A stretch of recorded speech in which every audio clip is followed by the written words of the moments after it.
Hai, perkenalkan, nama saya Imam Aisyah dari kelas 02 SIDP 003. Di sini, saya ingin mempersembahkan video pembahasan tentang sastra populer. Berikut bagian-bagian pembahasannya. Yang pertama, sejarah dari sastra populer. Pada abad ke-19, di masa pemerintahan Hindia Belanda, sastra populer banyak menceritakan tentang kehidupan para nyai, goib, dan cerita percintaan. Jenis bacaan tersebut ditulis oleh keturunan Cina Melayu ataupun orang pribumi asli. Bahasa yang digunakan pada saat itu menggunakan bahasa Melayu pasar di setiap karya sastranya. Yang mengawali bangkitnya sastra populer untuk pertama kalinya yaitu karya milik Lim Kim Hock yang berjudul Sobat Anak-anak. Bacaan tersebut menampilkan cerita yang ringan dan menghibur.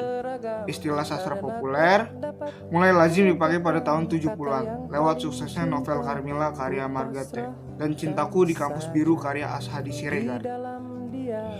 Tahun-tahun ini, sastra populer mengalami perubahan dari ciri sebelumnya.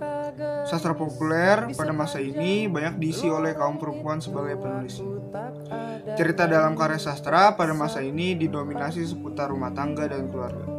Pada tahun 1990-an, muncul karya Hilman berjudul Lupus yang populer di masyarakat. Selain itu, pada dekade ini dikenal penulis sastra populer Golagong dan Zara Zetira. Pada tahun 1990-an, fiksi populer kalah bersaing dengan televisi swasta, yang berkembangannya sangat signifikan dan efektif dalam menentukan selera masyarakat. Pada era reformasi, karya-karya sastra populer berkembang pesat dengan motif keagamaan, yang diistilahkan oleh Moh Irfan Hidayatullah sebagai exploit Islam populer literatur. Lalu pada tahun 2000-an, sastra populer kembali berkembang dengan beberapa karya yang fenomenal, menduduki peringkat terbaik. Periode ini mulai dikenal dengan istilah ciklit dan tinlit. Buku-buku yang ditulis oleh para perempuan dan ditujukan kepada penggemar fiksi yang bertemakan percintaan perempuan dewasa disebut ciklit. Sementara tinlit ditunjukkan kepada remaja, serta fiksi bertema religius dengan nuansa kental dikhususkan untuk pembaca muslim disebut exploit.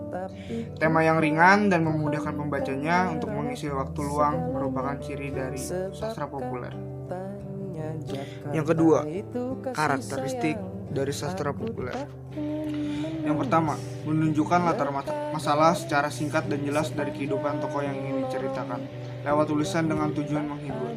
Yang kedua, tujuan utama sastra populer yaitu menghibur lewat bacaan di kala jenuh. Yang ketiga, pada sastra populer, struktur yang dibentuk hanya menampilkan emosi asli dari tokoh dan merubah bahasa lisannya ke tulisan agar dapat dibaca serta dirasakan.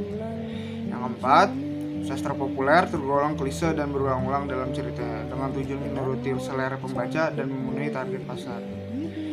Yang kelima, karya sastra populer biasanya terkenal atau populer hanya pada saat itu saja. Ketika ada karya sastra populer baru yang muncul lebih menarik, maka karya sastra sebelumnya akan hilang dilupakan.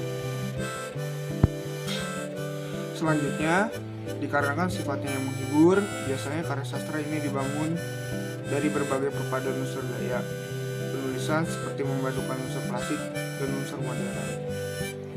Dan yang terakhir, biasanya karya sastra ini dibuat dengan imajinasi yang sangat tinggi dan jauh dari kesan peristiwa-peristiwa yang lazim terjadi di dunia nyata.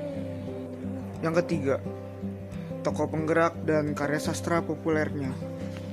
Tokoh yang pertama ada W.S. Rendra dengan karya sastranya yang berjudul Empat Kumpulan Sajak pada tahun 1978, dan tokoh yang kedua ada Khairul Anwar dengan judul sastranya Deru Campur Debu pada tahun 1949. Tokoh yang ketiga ada Nur Hayati Sri Hardini Siti Nukatin pada Sebuah Kapal di tahun 1972.